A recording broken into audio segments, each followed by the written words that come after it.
Ada takwa untuk orang salah, ada. Jangan salah, takwa orang salah itu bentuknya taubat. Jadi ketika seseorang yang salah ingin menjadi soleh, diberikan jembatan oleh Allah namanya taubat. Ketika orang salah ingin bertobat, itu yang pertama dia dapatkan cinta Allah. Itu mahal teman-teman, mahal sekali Bu. Jadi ketika seorang itu berbuat salah ingin taubat, kan itu perjuangannya tinggi. Anda bisa bayangkan nggak, seorang misalnya yang biasa mabuk, tiba-tiba pengen taubat dari mabuknya, beralih menjadi ngaji, dan pengen konsisten sholat, itu kan nggak mudah. Itu begitu saat dia memutuskan untuk berubah jadi baik, itu turun cinta Allah kepadanya. Begitu diapresiasi. Itu ada di Quran surah kedua Al-Baqarah di ayat 222 di ujungnya.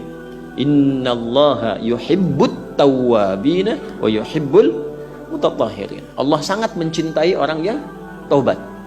Dan taubat itu juga itu dilatih lewat wudu. Makanya wudu disebut taharah karena membersihkan bagian tubuh kita yang biasa digunakan beraktivitas. Coba memahami agamanya sampai situ tuh, sehingga kita mendapatkan kenikmatan berislam. Ya, jadi kan ada 3: bacaan, gerakan, hikmah.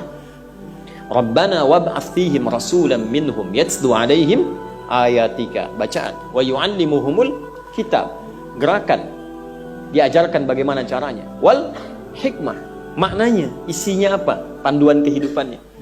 Jadi sepanjang kita beribadah, kita mau wudhu, diajarkan caranya begini, bacaannya gini, maknanya apa itu? Kenapa mulut berkumur-kumur? Itu ada maknanya. Dan itu ada fikihnya, ada kitabnya juga. Kenapa yang dibasuh wajah tuh? Kenapa tangan sampai siku? Kenapa kepala bukan rambut?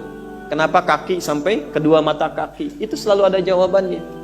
Dan uniknya begini, kalau kita betul-betul jujur, kenapa dalam wudhu itu semua yang dibasuh ataupun diusap, karena kepala itu diusap, ya.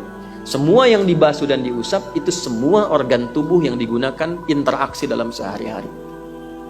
Coba cek kalau nggak percaya. Mulut kan digunakan untuk bicara kan setiap hari itu.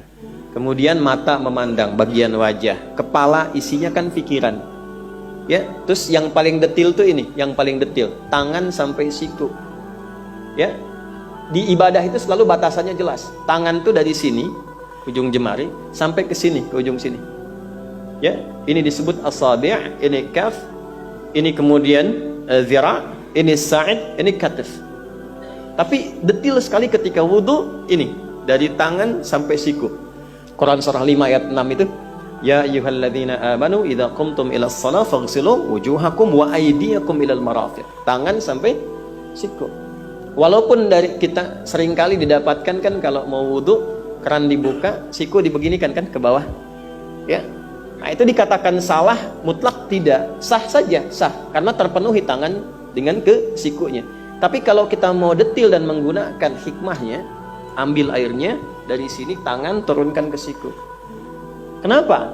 Karena nanti setelah wudhu di situ ada unsur taubat. Makanya disebut taharah. Taharah itu membersihkan bagian dalam dan luarnya. Ada unsur taubat. Coba lihat deh setelah wudhu, doanya apa?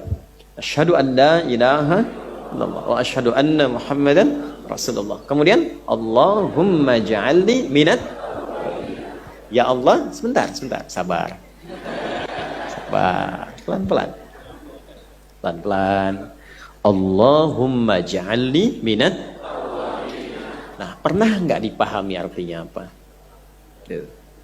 Allahumma, ya Allah, aku bermohon kepadamu, ij'alni minat tawwabin, jadikan aku dengan wudhu ini termasuk golongan orang yang telah bertaubat. Makanya disandingkan dengan taharah. Itu hikmahnya Al-Maidah, korelasinya dengan Al-Baqarah, ya, ayat 222 dengan Al-Maidah ayat 6. Kenapa wudhu dikaitkan dengan taubat? Karena setiap wudhu kita berusaha mengevaluasi bagian tubuh yang digunakan berinteraksi. Tadi saya katakan kenapa begitu detil dari jemari ke siku. Ya, bukan dari siku ke bawah. Karena biasa yang dipakai untuk bikin status itu kan ini. Gak ada orang bikin status begini kan? Selalu begini kan?